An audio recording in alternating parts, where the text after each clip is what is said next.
সম্প্রতি নিজের বিরুদ্ধে ওঠা বিভিন্ন অভিযোগের বিষয়ে খোলামেলা বক্তব্য দিয়েছেন জাতীয় নাগরিক পার্টির উত্তরাঞ্চলের মুখ্য সংগঠক সার্জিস আলম। এ সময় সামাজিক যোগাযোগ মাধ্যমের একটি পোস্টে সার্জিস আলম দাবি করেছেন, গত বছরের ৫ আগস্টের পর থেকে অবৈধ কোনো অর্থ গ্রহণ করিনি এবং অনৈতিক সুপারিশও প্রশ্রয় দেয়নি।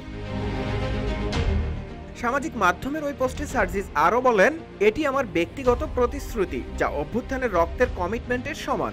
একই সঙ্গে সার্জিস আলম গণ অধিকার পরিষদের সাধারণ সম্পাদক রাশেদ খানকে উদ্দেশ্য করে বলেন, আমাকে নিয়ে তার ফেসবুকে লেখা অভিযোগগুলো তিনি যদি সত্য প্রমাণ করতে পারেন তাহলে আমি রাজনীতি ছেড়ে দিব, আর যদি না পারেন তাহলে তিনি রাজনীতি ছেড়ে দিবেন। এনসিপির এই নেতা তার পোস্টে উল্লেখ করেন, সম্প্রতি সোশ্যাল মিডিয়ায় আমার বিরুদ্ধে বেশ কিছু অপপ্রচার RICL TMX যুগের পর যুগ স্থাপনা থাকে মজবুত।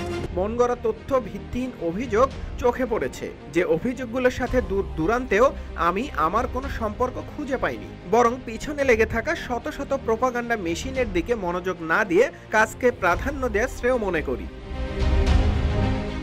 সার্জিস আলম আরও বলেন, যে কেউ যদি কারো অজান্তে একজনের নাম ভাঙিয়ে কোনো কিছু করেও থাকে তাহলে সে দায় একান্তই তার, সে অনুযায়ী তদন্ত সাপেক্ষে তার বিরুদ্ধে ব্যবস্থা হতে পারে। এরপর সার্জিস আলম আরও বলেন, পিনাকি দাদাকে আমি শ্রদ্ধা করি, কিন্তু তিনি যখন অনুমানের প্রেক্ষিতে আর্মি চিফের সাথে ঘুটু করার কথা বলেন তখন ব্যথিত হই। বিনয়ের সাথে তাকে বলতে চাই, অভ্যুত্থানের শক্তি আর ফেসগুলোকে আইসোলেটেড করার মাধ্যমে তারুণ্যের সম্ভাবনাকে শেষ করে দেওয়ার নানা অপচেষ্টা এখন হচ্ছে এবং আগামীতেও হবে।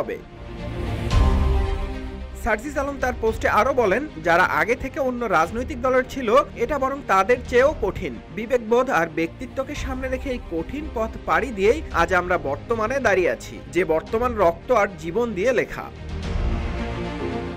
সবশেষ সার্জিস তার পোস্টে উল্লেখ করেন, ৫ আগস্টের পর থেকে আজ পর্যন্ত অবৈধ ১ টাকা স্পর্শ করিনি, অনৈতিক কোনো সুপারিশকে প্রশ্রয় দেইনি। এটা আমার কাছে অভ্যুত্থানের রক্তের কমিটমেন্ট, আমার নিজের সাথে নিজের কমিটমেন্ট। এদিকে সার্জিস আলমের এই পোস্টটি সামাজিক যোগাযোগ মাধ্যমে ব্যাপক আলোচনার জন্ম দিয়েছে এবং রাজনৈতিক মহলে বিভিন্ন প্রতিক্রিয়া সৃষ্টি করেছে। নিউজ ডেস্ক, রূপালী বাংলাদেশ।